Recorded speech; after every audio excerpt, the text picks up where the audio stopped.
आज सी लैंग्वेज में लूप के बारे में पढ़ेंगे। Introduction to C loop.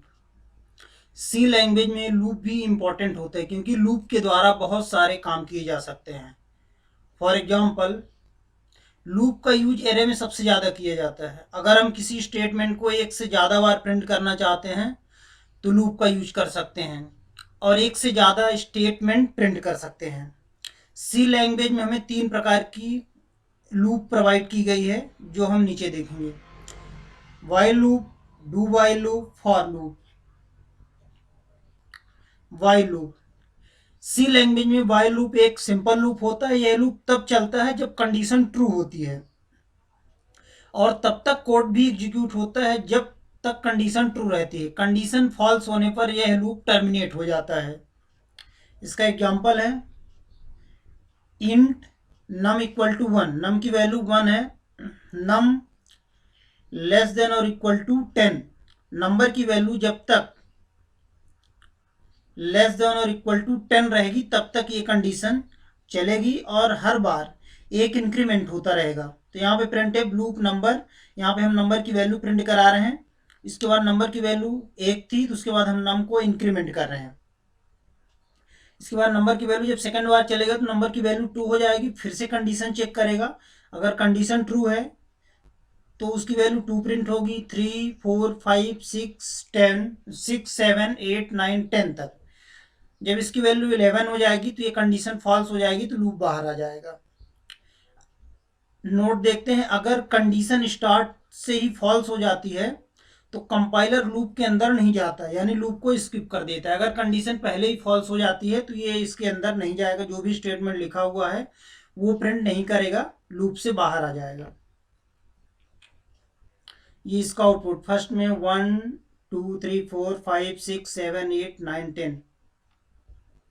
दिए गए कोड में नम वेरिएबल को एक से इनिशियलाइज किया गया है। अगर लूप को कंडीशन दी गई है जब तक नंबर वेरिएबल 10 से कम या 10 के बराबर ना हो तब तक लूप एग्जीक्यूट होता रहेगा। लूप के अंदर नम वेरिएबल की वैल्यू प्रिंट की गई है।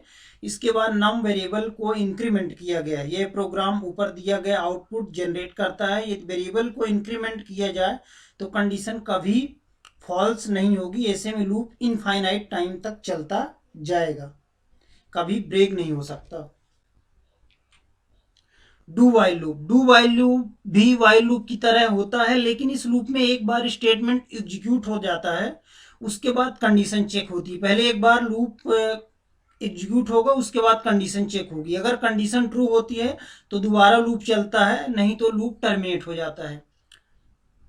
डू सेक्शन में कंपाइलर जैसे ही डू सेक्शन में आता है तो डू ब्लॉक के सभी स्टेटमेंट एग्जीक्यूट कर दिया जाता है और इनिशियल वेरिएबल को इंक्रीमेंट कर दिया जाता है। कंपाइलर वाइल कंडीशन को चेक करते हैं, कंडीशन ट्रू होती है तो डू ब्लॉक को वापस एग्जीक्यूट किया जाता है और कंडीशन फॉल्स हो तो लूप टर्मिनेट हो जाता है। वाइल की कंडीशन ट्रू हो या फॉल्स हो, एक बार डू ब्लॉक की स्टेटमेंट को एग्जीक्यूट ही करता है। इसका एग्जांपल देखते हैं। Int num equal to 0, do. यहां से कंडीशन चालू हो गया। Do do while loop. यहाँ सबसे पहले लूप प्रिंट करेगा। नंबर की वैल्यू 0 है तो 0 प्लस 1 एक प्रिंट करेगा और उसके बाद इंक्रीमेंट करे और कंडीशन चेक करेगा। Number less than equal to sorry less than number less than 5। अगर नंबर 5 से छोटा है तो कंडीशन ट्रू है। इसके बाद फिर से ऊपर जाएगा, फिर से नंबर की वैल्यू प्रिंट करेगा। तो इसका ये आउटपुट 1, 2, 3, 4, 5। जब नंबर की वैल्यू 6 होगी तो कंडीशन हो जाएगी फॉल्स, लूप बाहर आ जाएगा।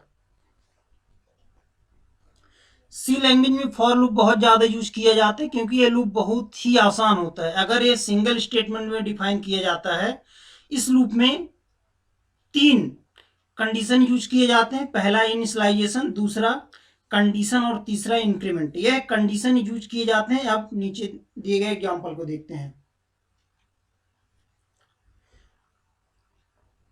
ये इसका एग्जाम्पल है इंट नम। नम की वैल्यू अभी कुछ नहीं है। नम इक्वल टू, नम की वैल्यू 1 हो गई। नम लेस देन इक्वल टू 5, कब तक चलना है, लेस देन, जब तक नंबर की वैल्यू 5 से छोटी और बराबर रहेगी। और उसके बाद हर बार एक इंक्रीमेंट होगा। सबसे पहले नंबर की वैल्यू इनिशियलाइज हो गई, इसके बाद कंडीशन चेक होगा, कंडीशन ट्रू है, अंदर आएगा, प्रिंट करेगा नंबर की वैल्यू, इसके बाद इंक्रीमेंट करेगा, इंक्रीमेंट करने के बाद फिर से कंडीशन चेक करेगा, अगर कंडीशन ट्रू है अंदर आएगा, उसकी वैल्यू प्रिंट करेगा। ऐसे ही चलता रहेगा जब तक कंडीशन ट्रू होगी। जैसे ही कंडीशन फॉल्स हो जाती तो लूप टर्मिनेट हो जाएगा, लूप बाहर आ जाएगा। ये इसका आउटपुट। कोड में नम वेरिएबल को फॉर लूप में इनिशियलाइज किया गया है, फिर कंडीशन दिया गया है, फिर नम वेरिएबल की वैल्यू इंक्रीज की गई है। हम थोड़ा कंट्रोल स्टेटमेंट के बारे में पढ़ते हैं। कंट्रोल स्टेटमेंट वे स्टेटमेंट होते हैं जो किसी कंडीशन के अनुसार एग्जीक्यूट होते हैं, जो किसी कंडीशन के अनुसार एग्जीक्यूशन को चेंज कर सकते हैं। यह स्टेटमेंट अपने अनुसार चेंज करने के लिए यूज किया जाता है। कंट्रोल स्टेटमेंट का यूज लूप और इफ एल्स के साथ किया जाता है। कंट्रोल स्टेटमेंट को 3 भागों में बांटा गया है: break statement, continue statement, go to statement. Break statement, C language में ब्रेक स्टेटमेंट का प्रयोग फॉर लूप को टर्मिनेट करने के लिए किया जाता है। जब किसी लूप के अंदर ब्रेक स्टेटमेंट एग्जीक्यूट होता है तो यह लूप उसी समय टर्मिनेट हो जाता है और उसके बाद नेक्स्ट स्टेटमेंट का एग्जीक्यूशन शुरू हो जाता है। और हाँ, ब्रेक स्टेटमेंट का यूज स्विच स्टेटमेंट में भी किया जाता है। यहाँ पे फॉर लूप लगा है, इफ आई इक्वल 4, जैसे ही आई की वैल्यू 4 होगी तो ये प्रिंट लूप मैसेज आएगा, लूप टर्मिनेटेड, और यहाँ पे ब्रेक हो जाएगा। ब्रेक करने के बाद ये सीधे बाहर हो जाएगा, उसके बाद के स्टेटमेंट इसमें प्रिंट नहीं होंगे। जैसे यहाँ पे इसका आउटपुट 0 1 2 3, और जैसे इक्वल हुई 4 तो लूप टर्मिनेट हो गया।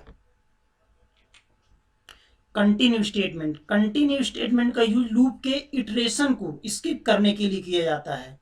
उदाहरण के लिए किसी लूप का दूसरी या तीसरी इटरेशन एग्जीक्यूट नहीं करना चाहते हैं तो हम कंटिन्यू कंडीशन द्वारा, कंटिन्यू स्टेटमेंट द्वारा इटरेशन को स्किप कर सकते हैं।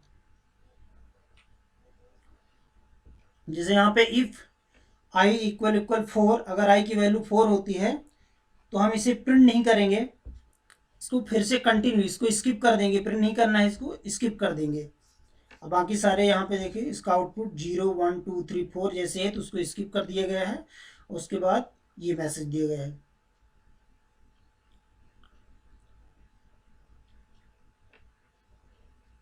दिए गए आउटपुट में लूप का 5th इटरेशन स्किप किया गया है।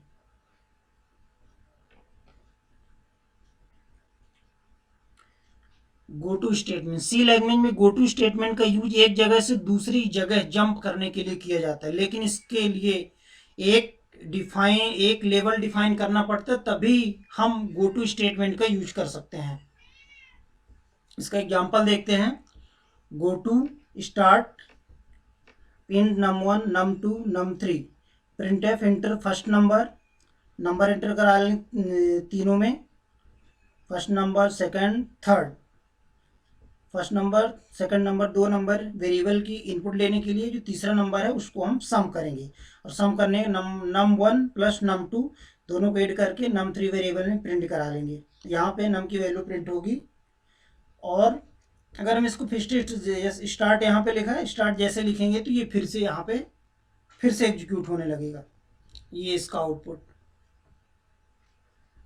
दिए गए आउटपुट में देख सकते हैं रिजल्ट 16 मिलने के बाद भी हमारा प्रोग्राम स्टार्ट हो गया है और दोबारा से पूछ रहा है एंटर फर्स्ट नंबर। इसी तरह यह प्रोग्राम चलता रहेगा जब तक कि हम इसे क्लोज ना करेंगे। अगेन एंड अगेन ये पूछता रहेगा एंटर फर्स्ट नंबर, जब तक हम इसे बंद ना करें, क्योंकि यहाँ पे स्टार्ट लिखा है। ये पूरा स्टेटमेंट प्रिंट होने के बाद ये जब स्टार्ट होगा तो फिर से यहाँ आएगा और यहाँ फिर से ये एंटर फर्स्ट नंबर बोलने लगेगा।